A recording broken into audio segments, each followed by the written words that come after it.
स्वागत है आप सभी का इस चैनल पर जिसका नाम है सिलेबस एंड नॉलेज।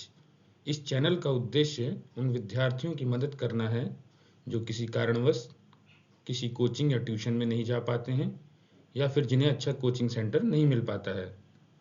उम्मीद है कि आज की क्लास आपको अच्छी लगेगी और आप बहुत कुछ सीखेंगे। आज की क्लास शुरू करने से पहले मैं आपको बताना चाहता हूं कि इस बुक के पहले lesson A bottle of due के पहले पेज को समझने के लिए हमें इसकी वोकैबुलरी के साथ साथ और भी कई चीज़ों की जानकारी होना ज़रूरी है, जैसे टेंसेस की जानकारी, ग्रामर की जानकारी और इंग्लिश के स्ट्रक्चर्स आदि की जानकारी। पिछली क्लास में मैंने आपको 12 वर्ड्स के बारे में बताया था। आज की क्लास में मैं आपको इन वर्ड्स के बारे में बताऊंगा जिन्हें आप यहाँ पर देख रहे हैं, और अगली क्लासों में आपको use of let, imperative sentences, pronouns और पास्ट इंडेफिनिट टेंस के बारे में बताऊंगा। चलिए मैं आपको दिखाता हूं कि इन सब का इस्तेमाल बुक में कहां कहां पर किया गया है। यहाँ पर आप देख सकते हैं यूज ऑफ लेट को। यहाँ पर आप देख सकते हैं यूज ऑफ इंपेरेटिव सेंटेंसेस को। यहाँ पर आप देख सकते हैं यूज ऑफ प्रोनाउंस को। यहाँ पर आप देख सकते हैं use of past indefinite tense को। चलिए अब चलते हैं अपनी वोकैब यानी वर्ड मीनिंग की तरफ। पिछली क्लास में हमने 12 वर्ड्स की वोकैब की थी, इसलिए आज हम 13वें वर्ड से शुरू करेंगे। हमारा 13वां वर्ड है डू, जिसका मीनिंग है करना। डू एक वर्ब है। वर्ब को हिंदी में क्रिया कहते हैं। कोई भी ऐसा शब्द जो किसी काम के करने या होने के बारे में बताए उसे हम वर्ब कहते हैं। जैसे प्ले, जिसका मतलब है खेलना, स्पीक यानी बोलना, गो, जिसका मीनिंग होता है जाना। हर वर्ब की 3 मेन फॉर्म्स होती हैं, जिन्हें हम फर्स्ट फॉर्म, सेकंड फॉर्म और थर्ड फॉर्म कहते हैं, और शॉर्ट में इन्हें V1, V2 और V3 कहा जाता है। आप यहाँ पर वर्ब की तीनों फॉर्म देख रहे हैं, जो कि डू, डिड और डन हैं। चलिए मैं आपको वर्ब्स को याद करने का तरीका भी सिखाता हूं। सबसे पहले हिंदी शब्द को बोलें, फिर उसके बाद उसकी तीनों फॉर्म्स को बोलें, जैसे करना, डू, डिड, डन। चलिए इसके मीनिंग को हम एग्जाम्पल्स की मदद से सीखते हैं। आपके टीचर आपको इंग्लिश में अक्सर कहते होंगे कि डू योर होमवर्क। इसका मतलब कि वो आपसे कहते हैं कि अपना होमवर्क करो। चलो एक और एग्जाम्पल देखते हैं। मान लो कि मैं कहता हूं कि आई एम डूइंग। इसका मतलब मैं कर रहा हूं। और अगर मैं कहता हूं कि आई एम नॉट डूइंग, तो इसका मतलब हुआ कि मैं नहीं कर रहा हूं। 14वां वर्ड है सर्कल, जिसका मीनिंग है किसी वस्तु को घेरना या फिर घेरा बनाना। मान लीजिए कि आपके सामने 1 से 5 तक की गिनती लिखी है और आपका दोस्त कहता है कि सर्कल द नंबर 5। तो इसका मतलब है कि वह आपसे कहना चाहता है कि आप संख्या 5 को घेरें। आप यहां पर देख सकते हैं कि 5 को सर्कल किया गया है, यानी घेरा गया है। अब मैं तीनों फॉर्म्स को पढ़कर सुनाता हूं। आप ध्यान से सुने और मेरे पीछे पीछे बोलें, ताकि आपको ये याद भी हो जाएं। Circle, circled, circled. 15वां यानी 15th वर्ड है मैच, जिसका मीनिंग है मेल खाना। चलिए मैं पढ़कर सुनाता हूं। मेल खाना, मैच, मैच्ड, मैच्ड। आप यहां पर पहले चित्र में देख सकते हैं कि लड़की ने जिस रंग की पैंट पहनी है उसी रंग का कोट भी पहना है। तो हम कह सकते हैं कि इसकी पैंट का रंग कोट के रंग से मैच करता है। और हिंदी में कह सकते हैं कि पैंट का रंग कोट के रंग से मेल खाता है। दूसरे चित्र में हम देख सकते हैं कि पर्स और जूतों का रंग एक जैसा है। तो हम कहेंगे कि दोनों का रंग मैच करता है।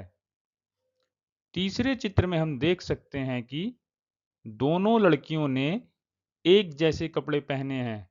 तो हम कह सकते हैं कि दोनों ने मैचिंग कपड़े पहने हुए हैं। मुझे उम्मीद है कि आपको समझ में आ गया होगा। 16वां वर्ड है आंसर, जिसका मीनिंग है उत्तर देना या जवाब देना। अब आप मेरे साथ साथ दोहराइए। उत्तर देना, आंसर, आंसर्ड, आंसर्ड।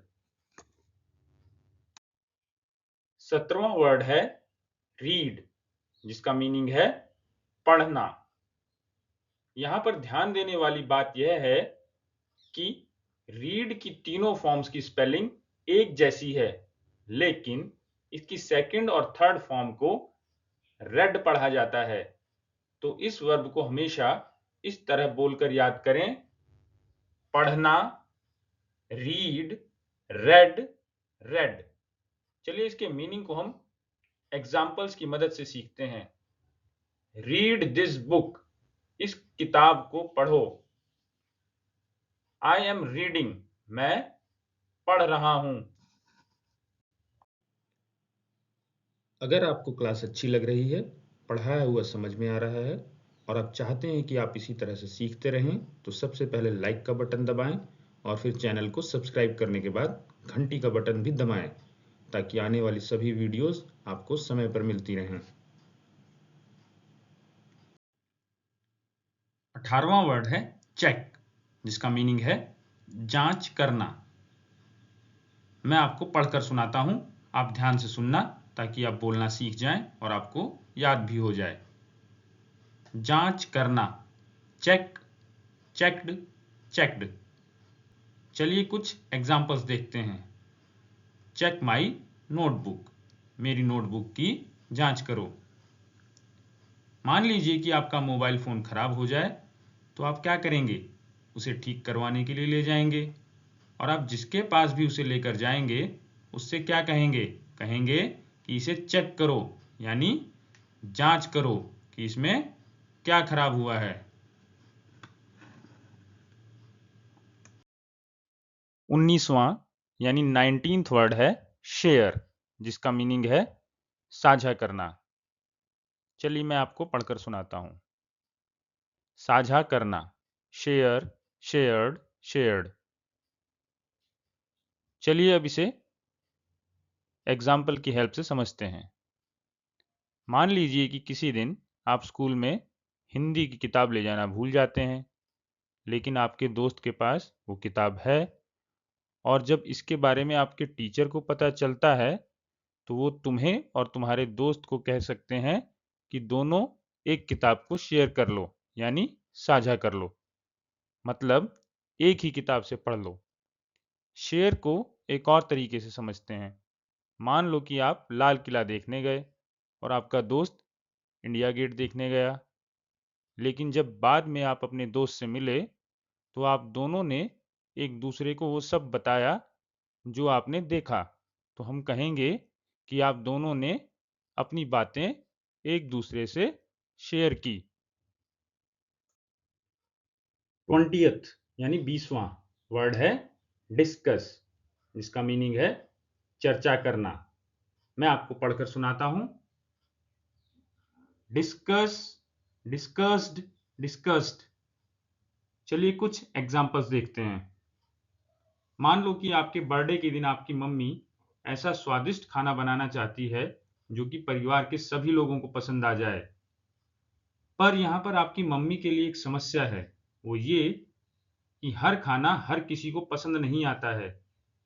लेकिन आपकी मम्मी चाहती है कि वो जो भी बनाए वो सबकी मर्जी का हो और सबको पसंद आ जाए।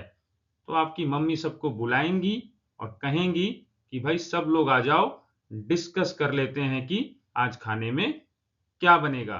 कहने का मतलब ये कि डिस्कस करने का मीनिंग है आपस में किसी विषय पर बात करना, चर्चा करना। 21वां यानी 21st वर्ड है थिंक, जिसका मीनिंग है सोचना। चलिए मैं पढ़कर सुनाता हूं। सोचना, थिंक, थॉट, थॉट। हमारा 22nd यानी 22वां वर्ड है वर्क, जिसका मतलब है काम करना। मैं आपको पढ़कर सुनाता हूं। Work, worked, work. चलिए चलते हैं अपने अगले वर्ड की तरफ। 23rd यानी 23वां वर्ड है फील, जिसका मीनिंग है महसूस करना। अब मैं आपको पढ़कर सुनाता हूं। महसूस करना, फील, फेल्ट, फेल्ट। चलो कुछ एग्जाम्पल से इसे और अच्छी तरह से समझते हैं। आप सोचिए, जब कभी आप बीमार होते हैं और आपका खाने पीने का मन भी नहीं करता है, तो आपके घर के लोग आपसे पूछते हैं ना कि कैसा लग रहा है, यानी वो आपसे पूछते हैं कि आप कैसा महसूस कर रहे हैं। इसी बात को इंग्लिश में ऐसे कहा जा सकता है कि आप कैसा फील कर रहे हैं, या फिर पूरी तरह से इंग्लिश में हाउ आर यू फीलिंग। मैं आपको एक और तरीके से समझाता हूं। जब कभी आप अपने घर के लोगों के साथ कहीं घूमने जाएं और वहां पर आपको बहुत अच्छा लगे, तो आप कहेंगे ना कि मुझे अच्छा लग रहा है। इस बात को आप हिंदी और इंग्लिश में मिलाकर बोल सकते हैं, जैसा कि आजकल बहुत से लोग बोलते हैं। यानी आप कह सकते हैं कि मुझे अच्छा फील हो रहा है, और पूरी तरह से इंग्लिश में बोल सकते हैं कि आई एम फीलिंग गुड। अब आप मुझे कमेंट करके ये ज़रूर बताइए कि आपको इस क्लास में कैसा फील हो रहा है, और अगर अच्छा फील हो रहा है तो इस चैनल को अभी सब्सक्राइब करें और लाइक भी करें। 24th यानी 24वां वर्ड है हेल्प, जिसका मीनिंग है मदद करना। अब मैं आपको पढ़कर सुनाता हूं। मदद करना, हेल्प, हेल्प्ड, हेल्प्ड। इस वर्ब को तो आप अच्छे से समझते ही होंगे, इसलिए इस पर ज्यादा चर्चा करने की कोई जरूरत नहीं है। चलते हैं अगले वर्ड की तरफ। 25th यानी 25वां वर्ड है वरी, जिसका मीनिंग है चिंता करना। अब मैं आपको पढ़कर सुनाता हूं। चिंता करना, वरी, वरिड, वरिड। मैं आपको बताना चाहता हूं कि बहुत सारी वर्ब्स ऐसी होती हैं जिनकी थर्ड फॉर्म का एक अलग मीनिंग भी होता है। यहाँ पर इस वरी की जो थर्ड फॉर्म है वरिड, उसका मीनिंग है चिंतित।